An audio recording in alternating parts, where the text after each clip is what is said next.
We're acknowledging the tribal chief. Roman Reigns has set the record for WrestleMania main events at 9 now. Does he get to a WrestleMania main event of number 10? Yeah, I think so, especially now that you factor in The Rock. So it's like that's a dream match everyone's wanting, and now we're on the cusp of it. I don't see how you don't do it next year. To me, that's insane that the dude's going to have 10 WrestleMania main events. That's wild. So let's acknowledge the tribal chief. Make sure you hit the like button, subscribe to the page. All right, so let's rank his 9 WrestleMania main events. Starting off the list, number 9 with Undertaker at WrestleMania 33.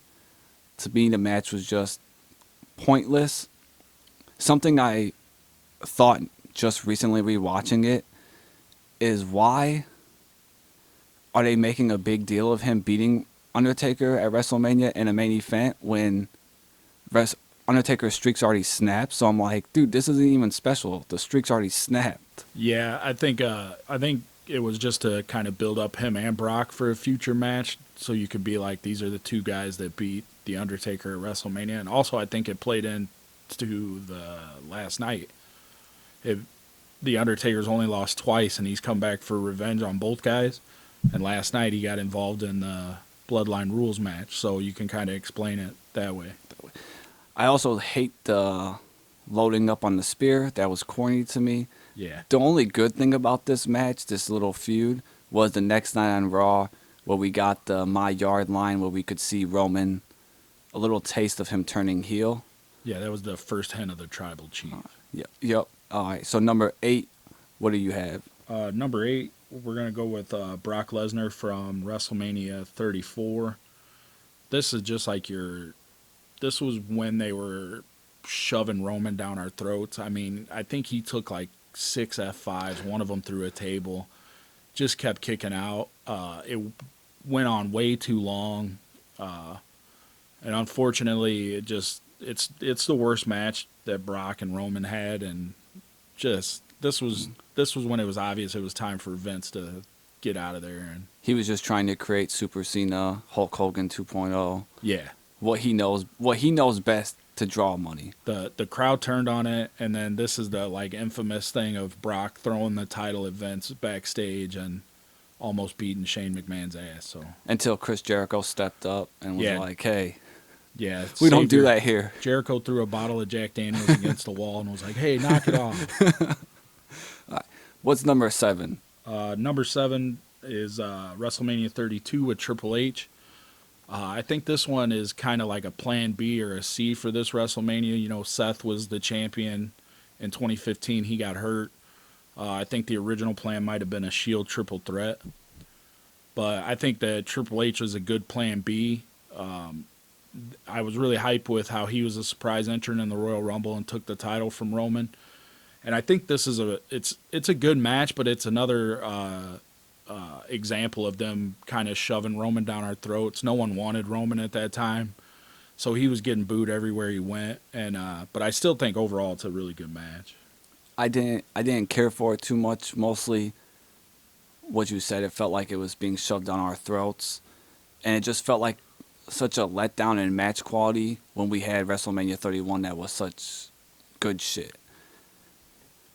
Number 6 is WrestleMania 37, Daniel Bryan and Edge triple threat. To me, what makes this match so amazing is the double stack pin. So, like, dude double stacks 2 Hall of Famers. To me, this was like the moment where Roman's heel work was like solidified, that like he was on God mode. This is the first Mania of the Tribal Chief era, and to stack them and pin them like that was awesome. And shout out to Edge and Daniel Bryan for allowing that. Yeah, you've mentioned that before to me, and I never really thought about that aspect, but it's like there's not many wrestlers that would agree to do that. Yeah, they didn't let their egos get in the way and looked at the bigger picture, and it's like that's going to be an image for Roman Reigns forever, is stacking 2 Hall of Famers in one match and pinning them like that. And I like little cool things like that in the wrestling business, of like paying it forward moments. Like Edge and Daniel Bryan are like, hey, this isn't about us right now, it's about the next generation. And for me, they've been comparing Roman to Thanos. It's like when Thanos fought the Hulk and he punched him in the throat and then tossed him around.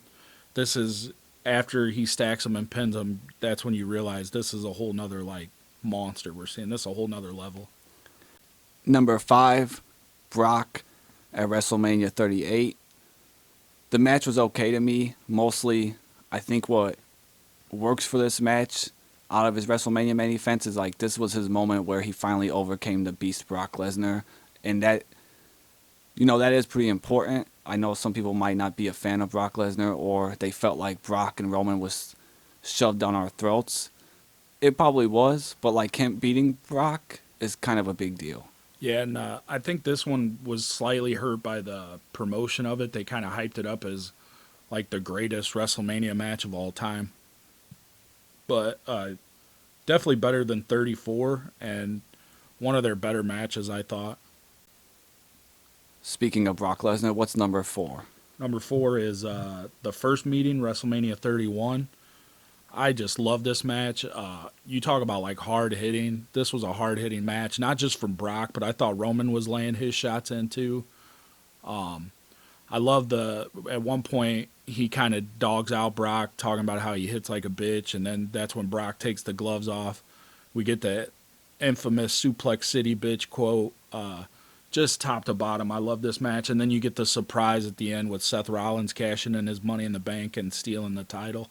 Just start to finish, I love this match. It was a great match. I think that match was proof that Roman could be a superstar, the guy. Also, like it was proof that if Vince wanted him to be the babyface guy, he could have been the babyface guy. Unfortunately, it never really worked for him as the babyface guy. He had to turn heel to really solidify himself as the guy, as the superstar. But that match showed the potential that was there. And if WWE would have booked things right, he could have been a huge babyface star as well. Yeah. Number 3, what do we have for that? Number 3, that's going to be the Endgame match from WrestleMania 40, Cody Rhodes, number 2. I love this match. I love the little bit that we got with just the two of them in the beginning. It really showed that they're kind of each other's equals and they match up really well. And then we get the portal opened up and everyone came out to help Cody fight off the bloodline. I thought that the Usos did better on that night than their match the night before. The image of The Rock's music hidden and the way the camera did Cena and you see The Rock coming over his shoulder, I thought that was cool. I love The Undertaker showing up because it plays into his history with the bloodline, with previous feuds of Yokozuna, The Rock, and Roman Reigns. And I also like this idea that The Undertaker's this zombie wizard that's just if there's a WWE ring set up, that guy can magically appear there. And then finally, even leading up to the 3 Crossroads, I didn't think Cody was going to beat Roman. So you get your happy ending and your incredible moment. I know a lot of people probably will have that as their number 1. Was that your number 1, right? Yeah, I thought that was my number 1. We wrote them separate, and then we did good old fashioned math to be like, all right, well, would it be actually this one on our cumulative list? Because I actually had it as my 4th best match. I'm a little upset that Stone Cold didn't appear. I feel a little bit better that he didn't appear after you mentioned that he would have overshadowed everyone there. Yeah.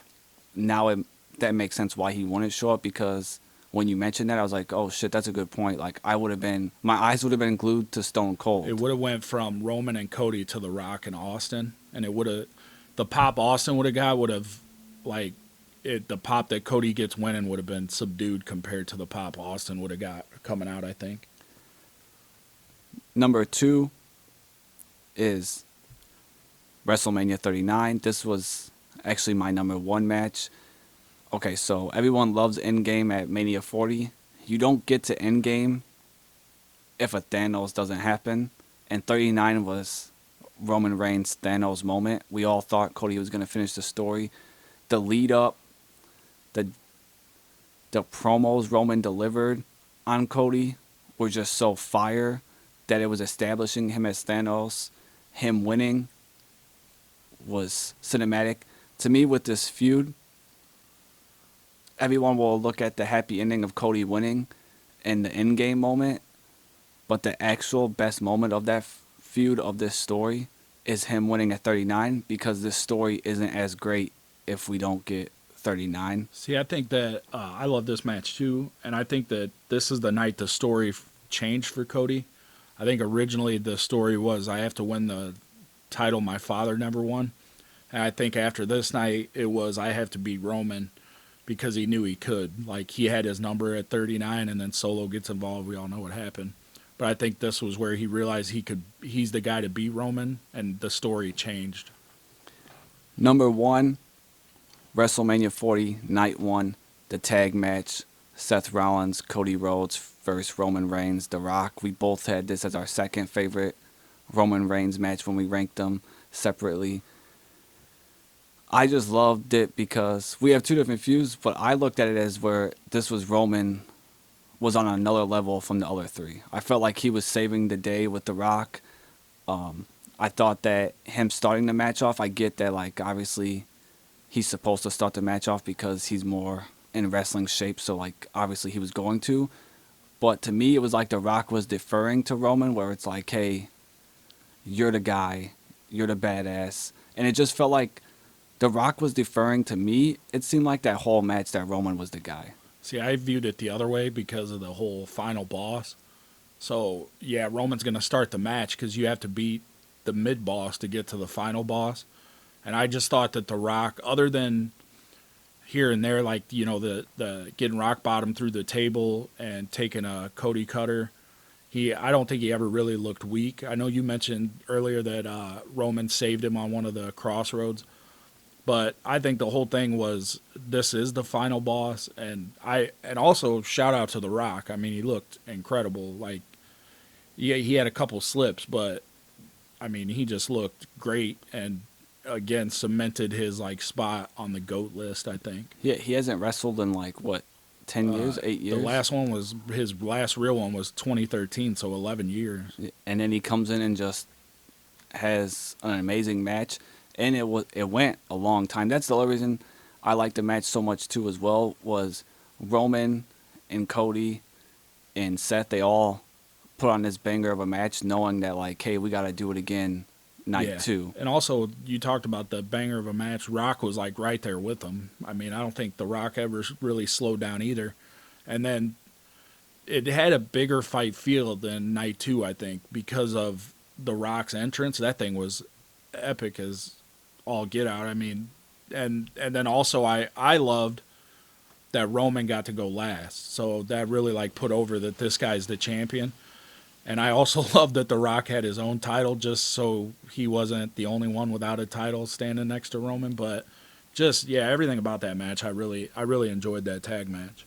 I think it also, when we're ranking his WrestleMania main events, that was the main event that took him to superstardom, where I assume he's going Hollywood now. It's like he's probably making movies. He's making the final transition out of wrestling now. Yeah, and I feel like whatever he does, whether it's even a shorter or an easier schedule in wrestling or he goes to Hollywood, I think he deserves it. So, I mean, that was an incredible run. His I think it was 1,316 days as champion.